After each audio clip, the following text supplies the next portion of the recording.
Hello, everyone, and welcome back to Venue Diagram. I'm Clay. In this episode, we're going to be doing a tier listing of Bob Dylan's albums from the 1970s. As you can see here, I have the tier list set, and really quickly, I wanted to go over the categories again. And for each of these categories, I know I didn't really go into this last time.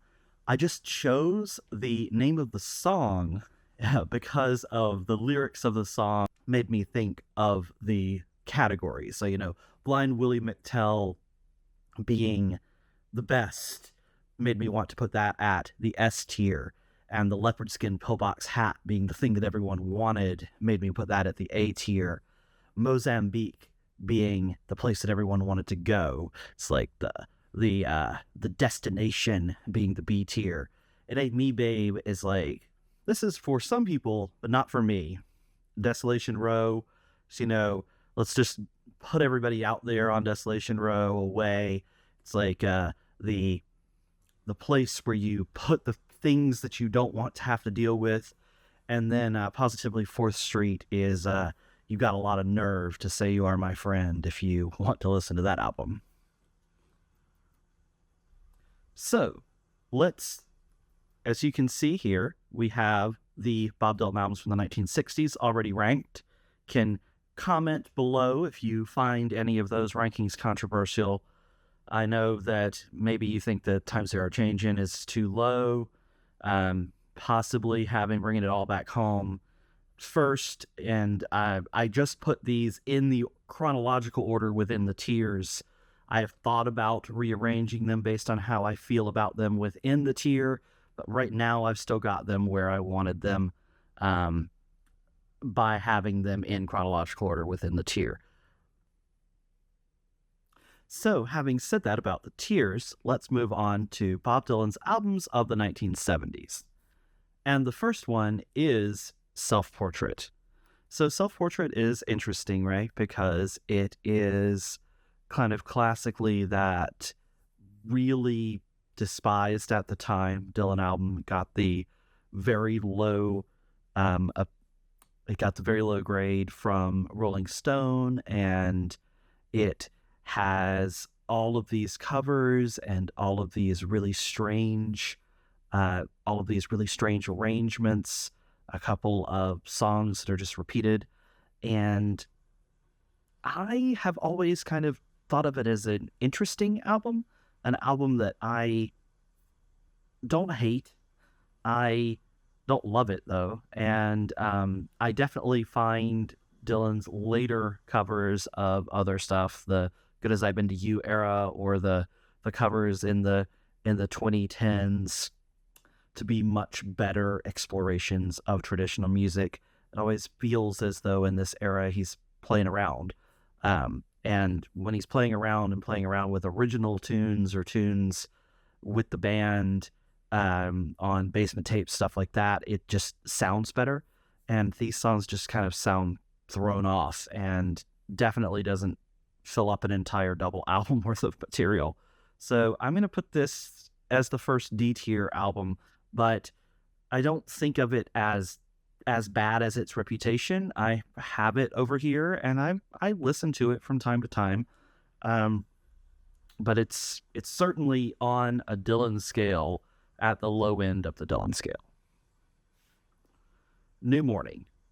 So New Morning is an interesting album, right? It is kind of already one of those Is Dylan Back albums, because it was really well received to come after Self-Portrait, but I don't love it. It isn't the type of sound for Dylan that I enjoy. I don't listen to this album very much. I'm certainly not going to put it in the D tier. I'm going to put it here in the C tier with the debut album. It has some interesting songs, if not for me, Day of the Locusts, Man and Me, especially after The Big Lebowski, kind of gave that song new life. And they're interesting songs, and they're good songs. They have like catchiness to them, but again, they're just not Dylan songs that I come back to very often. So I'm putting it here in the C tier with the debut album, even though again it's certainly not a bad album by any sense or any stretch of the imagination. Same thing I'm doing with Pat Garrett and Billy the Kid. I really like Pat Garrett and Billy the Kid as kind of a mood piece, the atmosphere. The movie itself, I haven't watched in a long time, but I feel like is better than I kind of remember it. James Coburn as Pat Garrett, Chris Christopherson as Billy the Kid, and Dylan as Alias is interesting setup. And it's got, it's a 1970s style, so it's wild and peck and paw take on the story. And Dylan's music is definitely a take throughout. And this has Knocking on Heaven's Door in it, of course, and Billy, and then a whole bunch of instrumental score music in it. And it sets the tone for the movie, the Western Mexican theme that kind of then weaves its way through the mid-70s era of Dylan's music in a way that becomes very interesting and very integral to Dylan's style. But I'm putting the album itself here in the It Ain't Me Babe tier just because, again, kind of like New Morning, it's one that I don't come back to very often. Dylan, I'm putting down here in Positively 4th Street. It has the Mr. Bojangles cover, which is, I think, really good.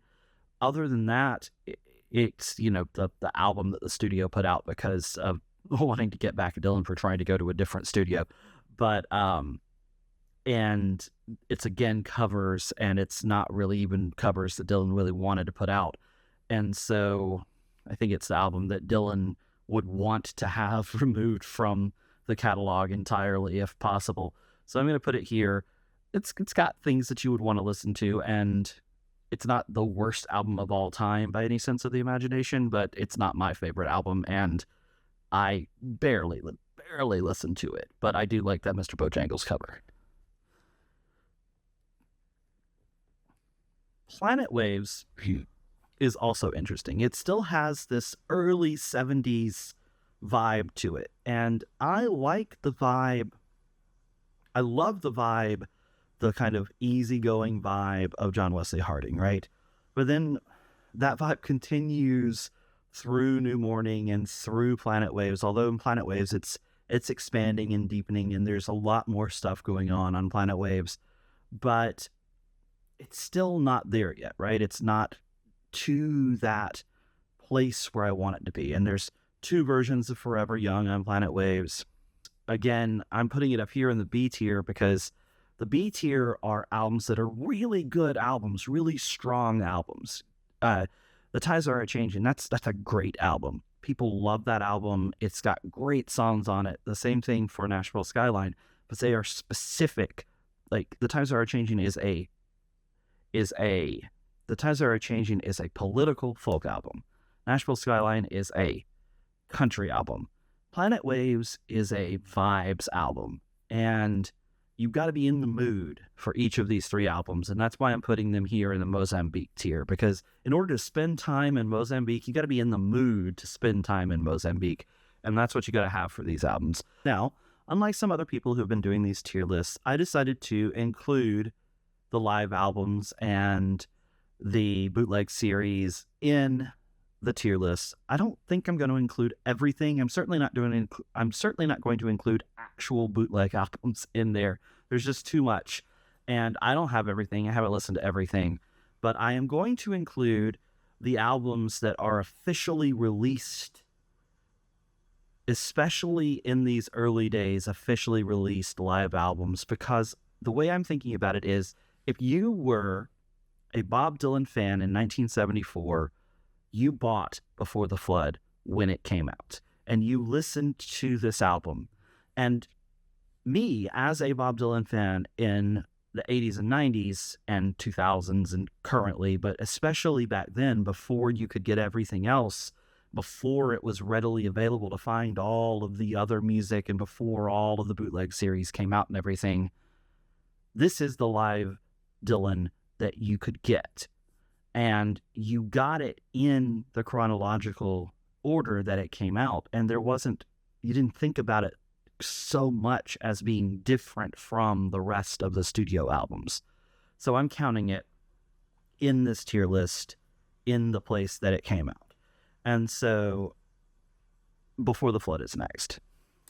And Before the Flood is interesting, right? Because Before the Flood is a collaboration. It's Dylan and the band. It's their world tour. And so a lot of the songs are Dylan songs, and a few of the songs are band songs. And the Dylan songs are great. The band songs are great, but you have to want to listen to the band songs to want to listen to the band songs. And the actual songs chosen, as we now know, having the rest of Before the Flood, the bootleg series that's come out, and all the other bootlegs that have come out over the years, these particular versions of these songs are probably not the ones that you would have chosen if you had your actual choice of the best of this concert and of these versions of these songs. But to have this documentation of this tour, this was the return of live Dylan to the grand scale, the stadium tour with the band, the great world tour experience of Dylan that people sort of thought they weren't going to get anymore because Dylan had moved away to Woodstock and hadn't been doing this. I'm going to put it here in the C tier because, sort of like the other albums here in the C tier, it's got a vibe. It's got interesting stuff to listen to. It's got good songs, of course. They're great songs. But these are not the versions of these songs that I would listen to if I got my choice to listen to them. The next album is, of course, Blood on the Tracks. And Blood on the Tracks is my favorite album of all time. And it's not particularly close.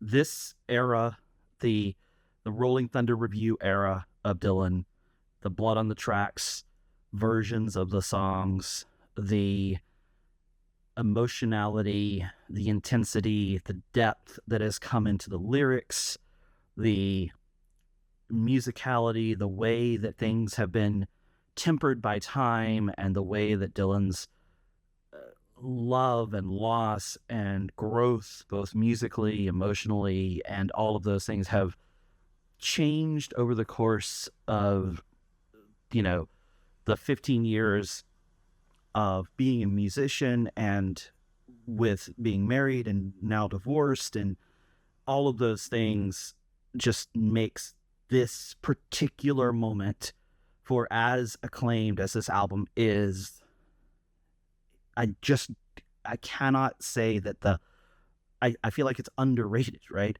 Because to me, there is no other album of any artist that is higher than this album. And so this is the S tier of all S tier albums to me, from anyone. And so I'm going to break my own rule. I'm putting it here at the very top of the S tier. I may start putting them where they actually go, because pretty much they are where they go to me already. I might put, even that's the same. So yeah, Blood on the Tracks is my all-time S tier album. I'd probably put it like S plus tier. It's my favorite album of all time. So there you go. You can argue that Highway 61 is more important, and people argue that era in the 60s, those three albums, is Dylan's most impressive era. It certainly it is wonderful and has those three S tier albums, of course, but this is my S tier Dylan. Basement Tapes, of course, I put it here where it came out for the same reason that I was talking about Before the Flood earlier. People were getting the bootleg, and so some people had it and some people understood that this was happening, but for the vast majority of people, they didn't get it until it was officially released here in 74, 75 era. And so this, though, is Dylan and the band at the apex, right? With them creating the creativity, the fun, the emotionality, all of those things are just the apex of creativity, right? To just sit together in your basement with your friends and create music is why I'm actually going to put the basement tapes also in the S tier.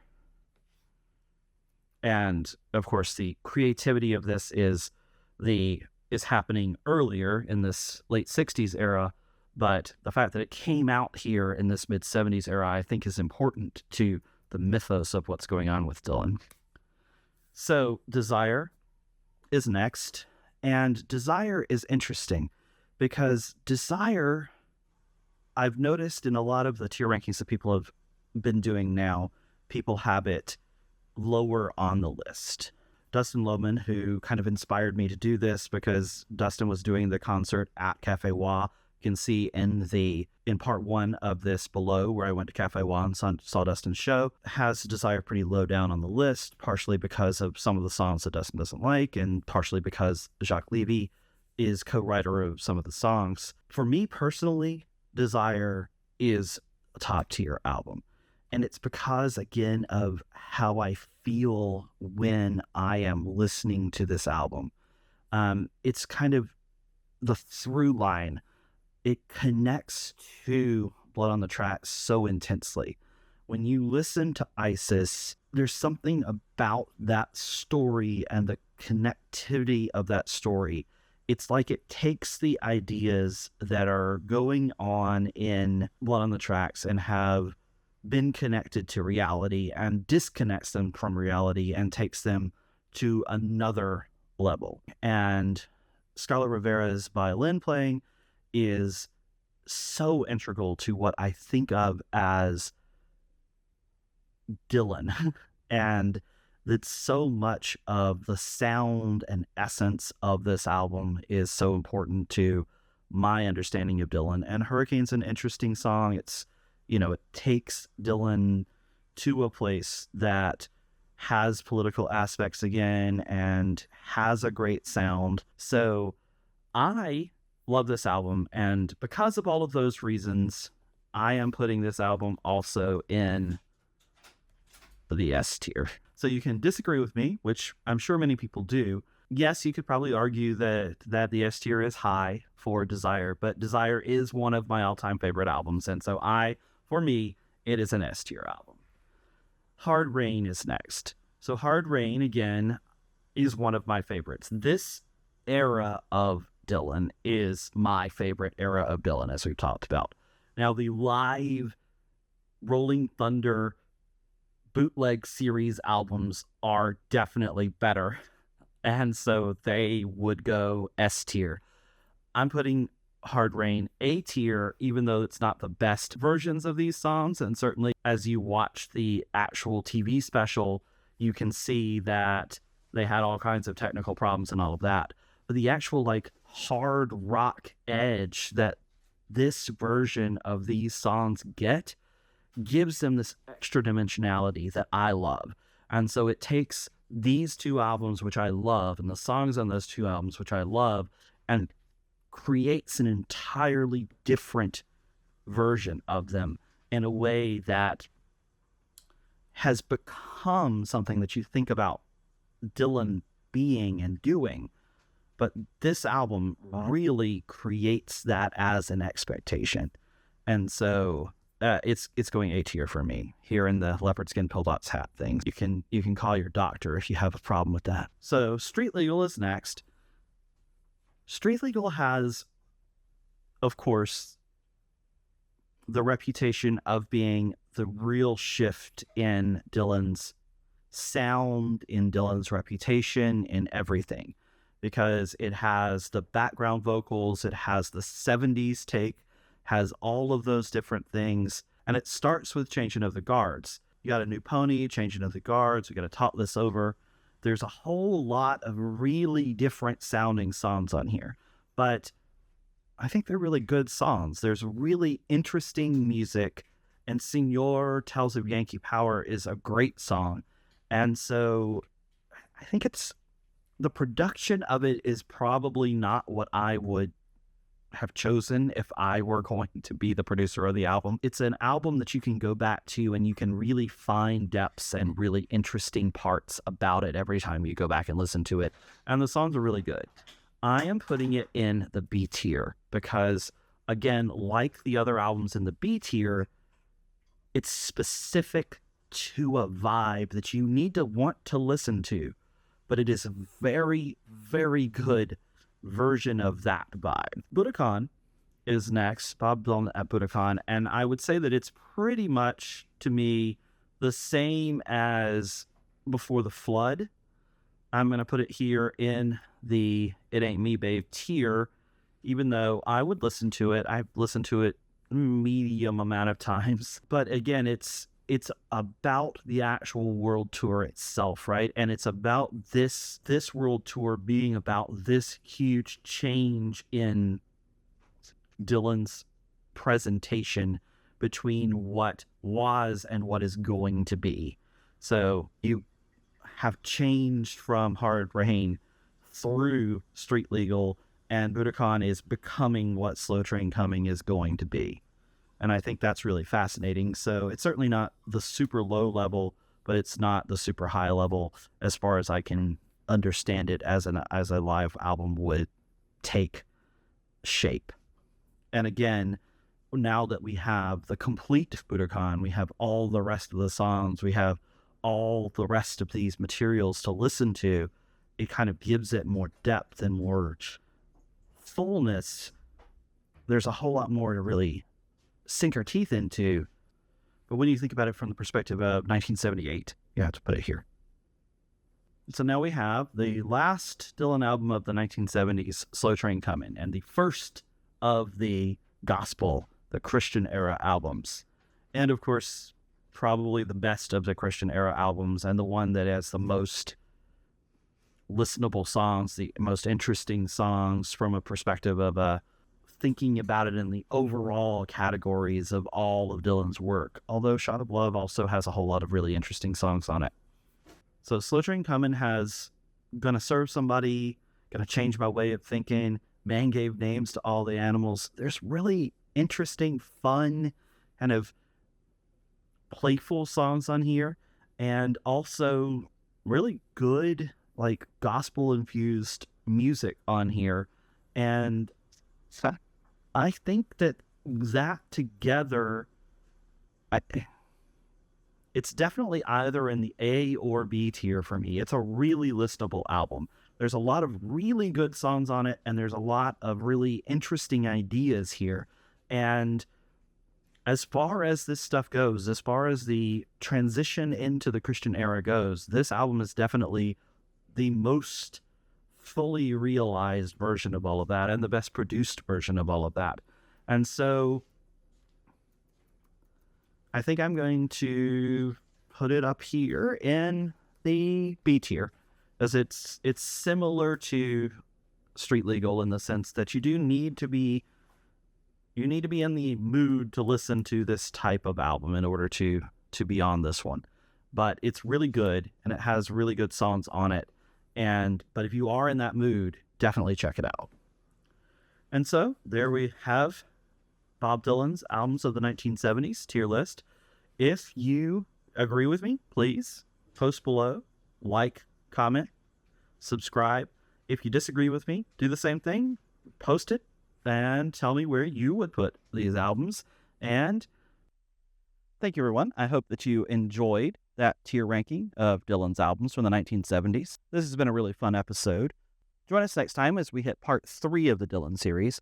Hopefully we'll have another venue visit for you. I'm not sure where that would be next. I'm going to try to get a Dylan-related venue here in New York City, maybe the Chelsea Hotel, maybe the Bitter End, somewhere that is related to Dylan here in the city, to give a venue diagram-specific visit and review of the space, and then continue with the rest of Dylan's albums. In any case, I'd love to hear from you. I'd love to get more ideas about where we can go with the channel. And till next time, see you in the next Life Jack.